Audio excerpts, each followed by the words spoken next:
Hey, welcome back, everybody. It's time once again for Closing the Wealth Gap. The one show, maybe the only show, that shows you how to close the wealth gap in your own life with the man who's done it for many, our wealth coach himself, Tyrone French. Hey, Tyrone. Hey, welcome to another edition of Closing the Wealth Gap. I'm your host, Tyrone French. Thank you for tuning in. Paul Roberts, are you there? I am ready. You know, I love watching it. We're both wearing baseball caps. Yours correctly says coach. That makes me what, the student or the player? Even a coach has a mentor. I want to be a player because I want to play in this game. I want to learn how to do better at baseball or whatever we're playing here. This is a game, you keep telling me, and I'm not playing it very well. It's a game of money. It's a money game. Yeah. It's a money game. Hey, but first thing, I'd be remiss if I didn't congratulate Closing the Wealth Gap and congratulate my listeners for tuning in. I appreciate you. We went over 3,000 downloads here. Wow. And, it's just... it's a seasonal thing that we do, but what happens is when we go ahead and we do these podcasts, people are listening. They're tuning in and they're giving feedback. So I just want to say, thank you. Our pleasure. Keep teaching, keep preaching, keep coaching. But again, what I'm finding out, though, Paul, is the difficulty, and it goes back to definition.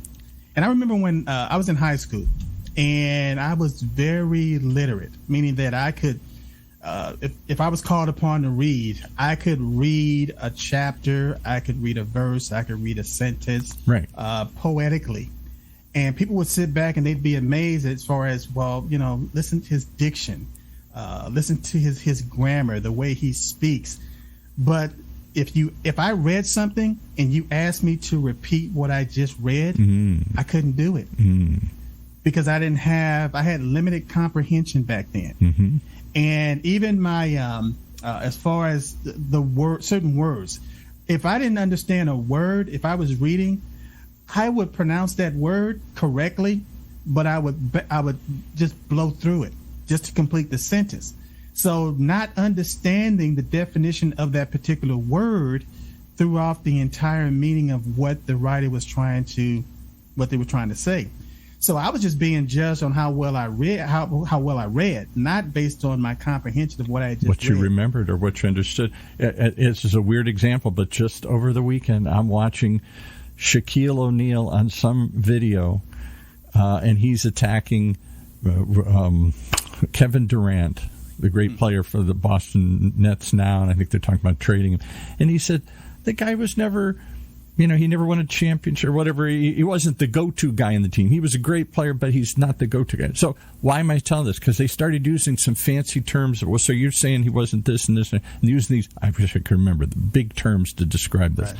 Right. More than legacy or something. And Shaq's going, yeah. And finally Shaq says, I have no idea what those words really mean. I'm just saying yes. And, right. And everybody cracked up in the room. But it's true. Yeah. That's if he's you don't nodding along, right? Yeah. Communication is based on you and I having access to what it is that we're trying to communicate. Right. And when you break that, it's like a wavelength.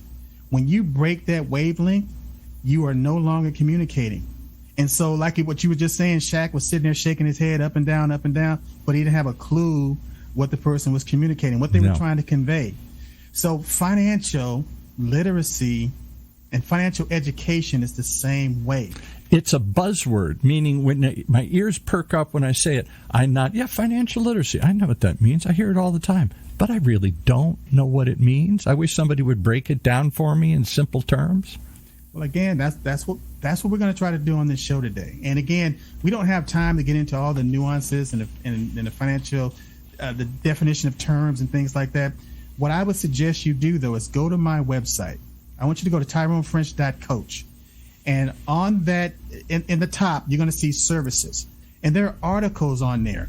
All you have to do is click on those articles, and you're going to get so much information based on things that you thought you knew that you didn't know. And there's a great movie in Top Gun Maverick where he's going in, he's talking to these aviators and stuff. And he said, I'm gonna show you. We're gonna go through some things that you thought you knew, and that's humbling. When you think you know something, and then you find out that you don't know anything at all about the subject, that is really humbling. And that's how it is with financial education and financial literacy in this country. A lot of people assume that they understand what financial literacy is, but they really don't have a clue. No, it's one of those terms that everybody throws around, and we all nod like Shaq in the interview, but we really don't know what they're talking about. Well, first thing I want to do is I want to give people my definition of what wealth is. To me, this is the Tyrone French version of wealth. Okay. And it's not just me, but I kind of got this from a few authors and stuff, and I'm not really creating any. This is not really original stuff. All of this stuff has been around. But it resonates with you. This rings true when you hear it. Meaning that I was able to, once I got it into my psyche, I was able to apply it. And that's what we want to get to, the point where it's not just a word, a buzzword. We want to get to the point where not only do you understand the terms and the concepts, but you begin to take action on them. And that's what makes a difference between a teacher and a coach. A teacher can teach me the principle. This is what you should do. This is how you should do it. This is how you should swing the bat. This is the proper way to swing a golf club. A coach is somebody that says, now let me show you how to do it. Let me show you how to do this. And then look at your technique and tell you what you're doing wrong. Right. You're pulling to the left. You're using your right arm too much if you're swinging a golf club or whatever. Yeah. So this is how I became wealthy. Wealth, my definition, is you're wealthy when the income from your assets exceeds the outgo from your liabilities and expenses. I'm going to say that again. Okay. You are considered wealthy when the income from your assets exceeds the outgo from your liabilities and expenses. And now let me explain this. Most people understand income. Yeah. Matter of fact, the IRS understands income. Yeah, everybody understands. Well. What's my income? Yeah, how much is coming in? So you want to know how much coming in. Right. And the name of the game is cash flow. Right. That's the name of the game, cash flow. How is cash flowing? Most people, their cash is flowing from their job, from their job. Right. They have earned income, and they value that income. They treasure that income, and they spend whatever amount of time that they need to spend to go to a job so that they can generate earned income. And I never even see the money. It just, it waves as it passes me by. It comes in, income, and then it goes out right away. There are people tapping into it immediately. My creditors, my credit cards, my direct payments, my wife, my daughters, everybody's tapping into that. And sometimes I wish I could just see what happens, because I'm not even in the process. I do something that brings it in, and then it just as quickly flows right out. It really is a cycle. It's like a wavelength. It's a flow. And we call it cash flow. It is flowing. The issue is it's like the worst narrative that you can have is that I have to have a job so that I can pay my bills. I have to have a job so that I can pay my bills. What you're really saying is that I have to trade my time that I'll never get back, which is really your time is a commodity. Right. It's an asset. It's something. It's not something that we just. It's something that we spend. It's like people will say, you hear your wife say, I want you to spend more time with me. Yeah, right. We'll say these things, not really understand the power and the impact that it has. But people, you're spending time. And see, everybody has the same amount of time. Even the rich people, they got more time. Everybody has the same amount of time. It's what you do with that time based on duplicating and leveraging yourself. But let's go back to the original example. Yeah. Again, people say, well, I need to get a job so I can pay my bills. What you're saying is that, and you're on this track, I call it the rat race. You're on this track subconsciously. What you're saying is that I have to go to somebody else's place of employment where I can produce a certain amount of activity where they can pay me a certain dollar amount that we agreed upon, but I'm making multiples of maybe 10 or 20 or 30 times that amount. That I'm generating the work where somebody else is actually getting the rewards from that. But I decided contractually to sell my time and my behavior, my activity for a certain dollar amount. And once I get those that agreed upon amount in my paycheck, the federal government says, okay, thank you very much. We're going to take our cut right off the top. Right. So again, you're an income producing asset for the federal government at that point. You're actually coming in and you are an income producing asset for your employer. So you already lost twice. Then here comes the kicker. Because now you're saying I have to have a job so I can make money so I can pay my bills. Now what you're doing is you're giving your money away to all of these entities: grocery store, gas, light, utility, mortgage. These are companies, Paul. These are companies or municipalities that you're literally spending your time to create an income so you can literally go home and disperse it out. And then at the end of the week, because a lot of times people don't have enough money at the end of the week, which guarantees that you have to go right back and do the same thing. Got to get more. It's a cycle. It's a treadmill. But here's what I heard you say. The frequency that people are on. And again, it's a narrative. So I'm trying to listen more carefully to the words that you choose. You said when your assets bring in more income than your liabilities and your outflow. You didn't say when my job brings in more money than I spend. You didn't say when my effort. Bravo. You said my assets. And I've heard you say that before, and I thought, oh, you mean something, an asset is something that I own, but it's bringing in the money. That's generating income, to whereas, again, it's creating the income. It's bringing in the money so that you don't have to work for it.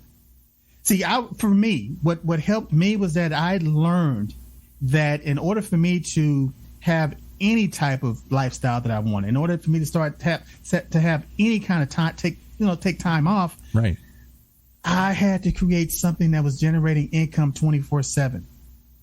Money keeps coming. It's a machine that keeps coming in, printing money for you all the time here. But again, when we talk about, and again, this show is about what is financial literacy. Right. You are not considered to have financial literacy if you're managing your income and expenses. And that's what most people think financial literacy is. If I can manage my income and my expenses well, to whereas I have a surplus or something saved over at the end of the week or the end of the month, then I am financially literate. That's not what it means, Paul. Or it can mean I just understand the terms. I understand how this process works, and I understand this terminology. I can speak this language. I know how to speak French, so I'm French.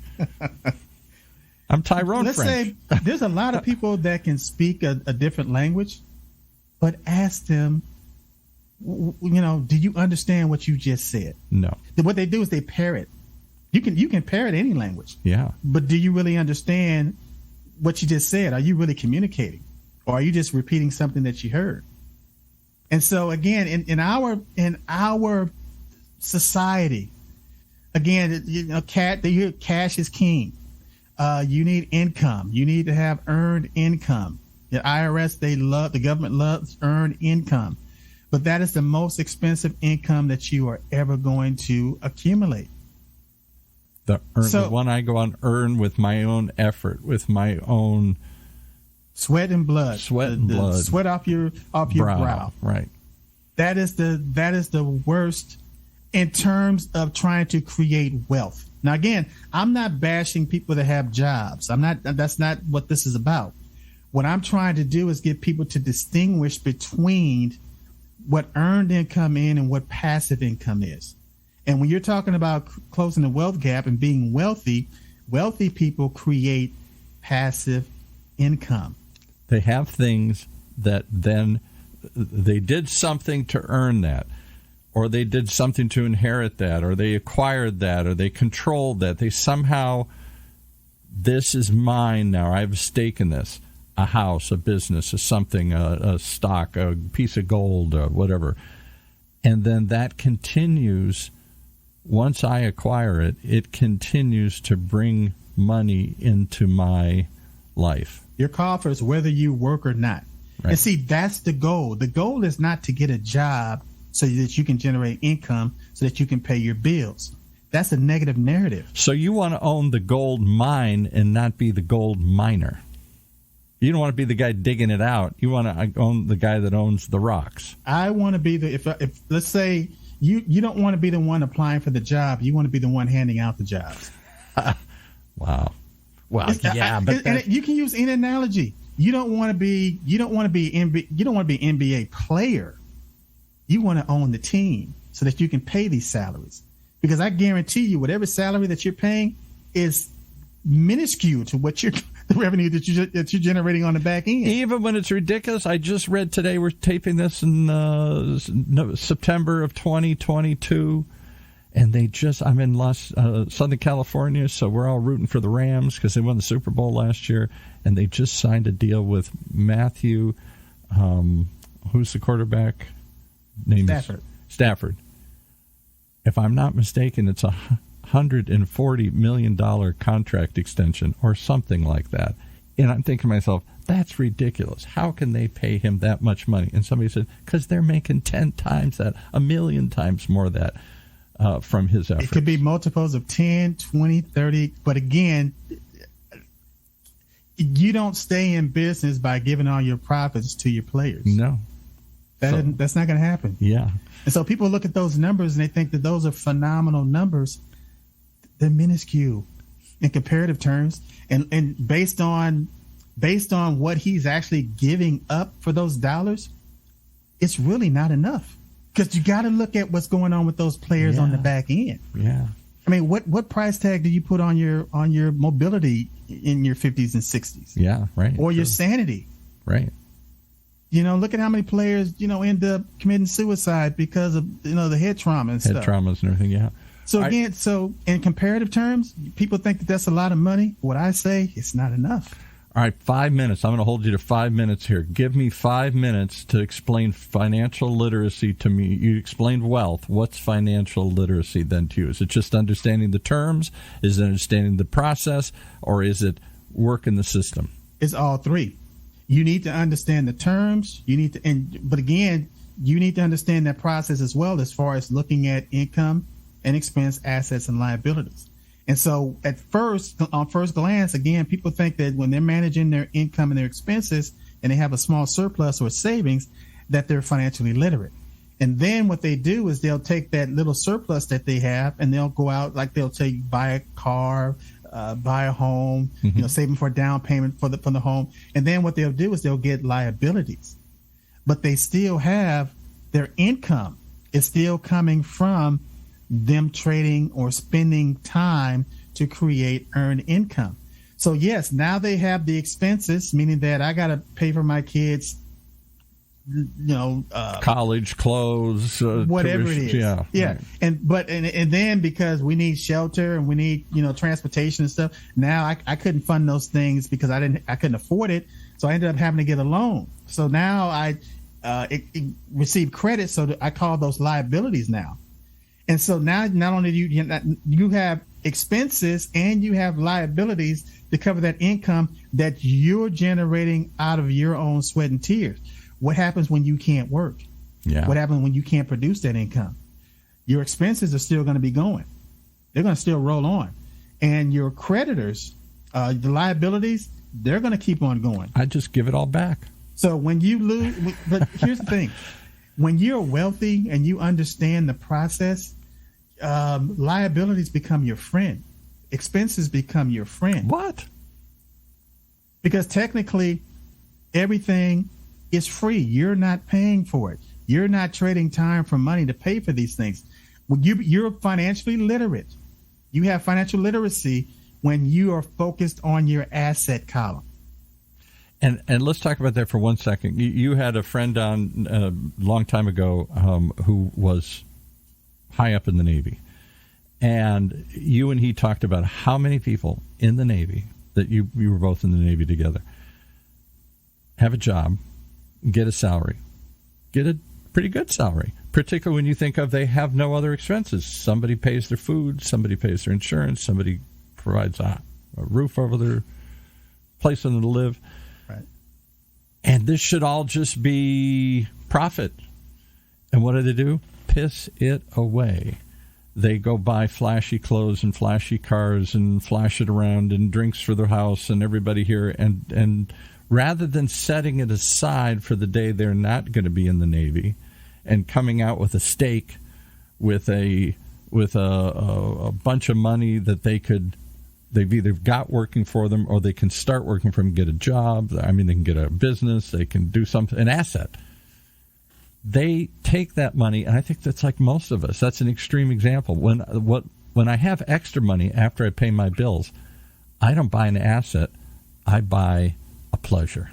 You put that money on another expense because as your income increases, so does your wants and your desires. Right. So you increase your expenses, but you also increase your liabilities proportionately. I want suddenly a nicer suit. I've earned it. I want a nicer car. I want a nicer meal. So without the right narrative and without the right definition, you're going to fall into that trap.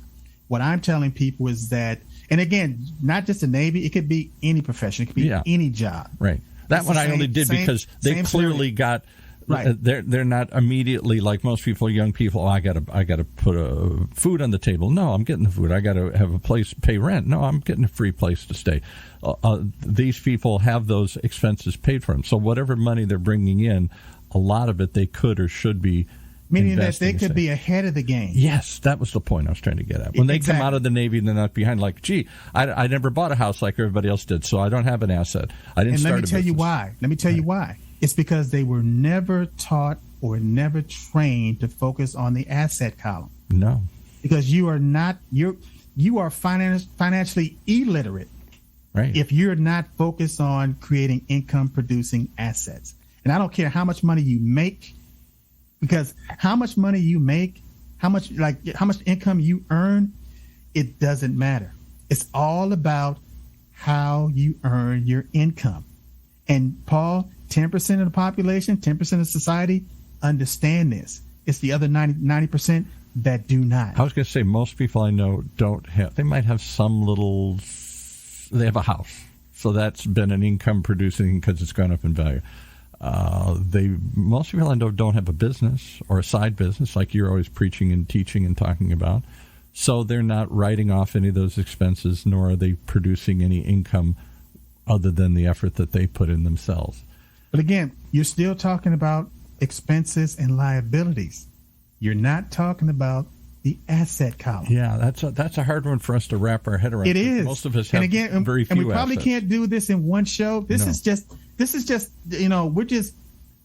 like the tip of the iceberg. Right. And we're just putting a toe in the water just to see how it feels. Just before we dive into this subject, this conversation, because I'm gonna tell you, this is the deep end, Paul. Yeah. This is where if you don't tread water and you don't know how to swim, you're going to drown. Sink or swim. Sink or swim, buddy. Sink or swim. Well, I got to think about this one a little bit. Can we continue this one and come back another time here? Because assets, I got to think of what are assets. I remember somebody once asked me when I was 30, and I had what I thought was a really good job. I had a big fancy car. I had a beautiful girlfriend, I thought, and I rented a nice place up in Hollywood. I thought I had it all. I went down the checklist: girl, car, job, cool place, lots of toys. And somebody said, "What is your net worth? What are your net assets?" And I realized I rented everything. I hate to say it, including my girlfriend. I rented everything. Yeah, that's the joke. I rented everything, even my girlfriend. I didn't own my car. I wasn't married. I wasn't building a family. I wasn't building anything. But Paul, that's most people. That's 90% of the population. And what happens? It turns into a habit. Yeah. And that habit is ingrained after 10, 20, 30 years. Yeah. And it becomes a belief. And once faith becomes a belief, it's almost game over. Yeah. You have to have an intervention after that to get people to change their mindsets, to change direction. But we're going to keep on talking about this. We're going to keep on giving people resources. An intervention. We all need an intervention because we're stuck in this narrative. We're stuck in this cycle or whatever you called it here. But what we're doing, Paul, is we're building a community. Mm-hmm. And we want more people to come into the fold. We want more people to get this information. And where do you go? Just go to TyroneFrench.coach. Okay? If you can't remember closingthewealthgap.net or closingthewealthgap.coach, just remember my name, Tyrone French. Look at the coach. Mm-hmm. Go to TyroneFrench.coach. I want you to click on services. First thing that you do. And again, these it's free, Paul. This costs you absolutely nothing. Click on services. You're going to see two links. One is going to be for articles. The other one's going to be calculators. There's going to be a calculator there so that you can calculate, guess what? Your cash flow, your income and expenses. There's going to be another calculator there so you can calculate your net worth. Because how do you know that you're growing financially if you're not plotting it, if you can't see it? And so when my daughter was little, when my grandson's little, we got a little stick next to the door, and every so often we stand him up and we say, here he is now, and here he is now, and we can see over time how he's grown. Absolutely. Absolutely. Just simple, basic common sense stuff that just seem like it's so mundane that it wouldn't even matter. But what I'm telling people is it does matter, because everything that you do today is going to compound. And eventually, just like you got this little child, this little baby, this 1 week old baby, one of these days, that's going to be a 21-year-old young man or young woman. Right. And it didn't happen overnight. It was you invest in your kids because you teach them, you train them, God knows you take them out and work with them in their homework or work with them in playing baseball or teach them life skills or teach them how to cook or whatever it is. We invest so much time, effort, and money into, and we think of it as an investment. Our children are an investment. It is. But we don't put that, when I get extra money, I blow it. When I get something, an extra little if I find $20, I don't put it on the street. I say, I'm going to go spend it. And that experience is nice. I'm not saying live without, but it's gone the minute it's gone. Or it becomes an ongoing expense. It's a down payment for something that I have to keep paying for. And pretty soon I have to work harder because I have taken on more obligation. I have a very good friend of mine who makes a lot of money, has his whole life. And I told him once, I said, I guess I'm kind of envious of you. We both started together. And you've made so much money. He says, I don't know why you're envious of me. The more I make, the more I spend. He said, I never get out of this trap. You think, yes, I got a bigger car than you got, but I still got the same bills you got. They're just bigger, which means I got to work even harder. Spoken from a true, like you said, that 10 percentile. Yeah. People look at that and they, like you just said, they envious, but here's the thing. They don't have the same responsibilities. They don't. And when the same worries. If the economy is going to go up or down, they're covered. If things are that they've already. But see, Paul, there's something that I specifically did not say. I didn't say worry because I don't worry about money. That's the difference. But that's all we do is worry about money. But you don't have to, Paul. That's my whole point. When you understand these terms, you understand these techniques, when you start focusing on your asset column, you realize that you're a creator. Money is an idea. That's all it is. You're going to take me down a whole nother rabbit hole here and blow my mind. I hear what you're saying.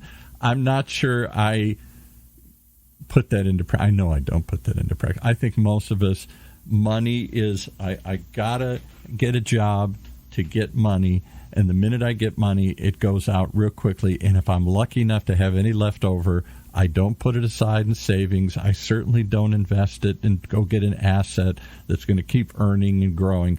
I probably just blow it. Because it's what you've been taught. Yeah. And because you've been taught that and you've been acting out that, it became a self-fulfilling prophecy. It becomes a narrative. It's reinforced over time. You begin to believe it. And once you begin to believe something, it's like having a record player. The needle is in that groove. And it's just going to keep on playing the same tune. Keep on playing the same tune year after year. All right. Well, I'm going to leave it there because there's only so much that you can cram into my head. I hear what you're saying. I got to digest it a little bit. Then maybe you can show me carefully how to lift that needle and put it into a different track here. And I'm going to give you some homework.